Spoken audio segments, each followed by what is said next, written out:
صدائے حق نیوز، حق و صداقت کی بے باک آواز۔ طالبانی وزیر خارجہ مولانا امیر خان متقی کا ہندوستانی دورہ کیسا رہے گا؟ مولانا امیر خان متقی طالبان حکومت کے وزیر خارجہ 9 سے 16 اکتوبر 2025 تک بھارت کے دورے پر رہیں گے، جو کہ نہ صرف دونوں ملکوں کی سفارتی کشمکش میں نیا سنگ میل ثابت ہو سکتا ہے، بلکہ علاقائی سیاست میں ایک اہم اشارہ بھی ہے۔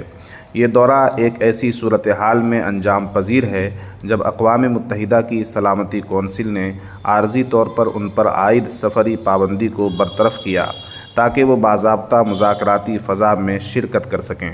یہ دورہ شروع ہوتا ہے نئی دہلی میں حکومتی سطح کے استقبال سے، جہاں متقی بھارتی وزیر خارجہ ایس جے شنکر سے ملاقات کریں گے اور ممکنہ طور پر قومی سلامتی مشیر اجیت ڈوبھال سے بھی گفتگو ہوگی۔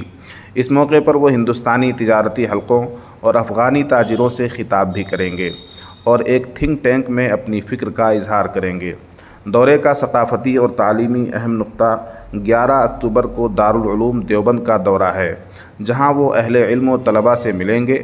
یہ ملاقات نہ صرف مذہبی و علمی ربط کی تجدید ہے، بلکہ ماضی کے اہل فکر اور طالبان تحریک کے تعلیمی پس منظر کی نسبت بھی معنوی اہمیت کی حامل ہے۔ اگلے روز وہ تاج محل کو دیکھنے آگرہ جائیں گے، جو اس دورے کو ایک تاریخی اور سیاحتی رنگ بھی دے گا۔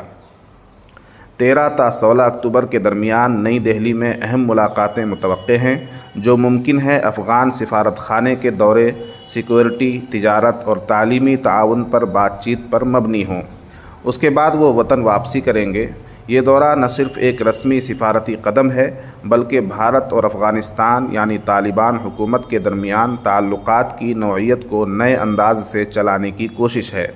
بھارت اگرچہ ابھی تک طالبان حکومت کو علی الاعلان تسلیم نہیں کرتا، مگر اس دورے کو ایک محتاط لیکن متحرک قدم کے طور پر دیکھا جا رہا ہے کہ وہ انسانی امداد، تجارت اور علاقائی استحکام کے نقطہ نظر سے افغان حکومت کے ساتھ لچکدار ربط پیدا کرنے کی نیت رکھتا ہے۔ یہ دورہ اسی معنی میں تاریخی ہے کہ اس میں عالمی قوانین اور سلامتی کونسل کی منظوری شامل ہے، اور یہ متقی کی پہلی اعلیٰ سطح کی بھارت آمد ہے، جس کی بین الاقوامی اور علاقائی سیاسی معنویت دور رس ہو سکتی ہے۔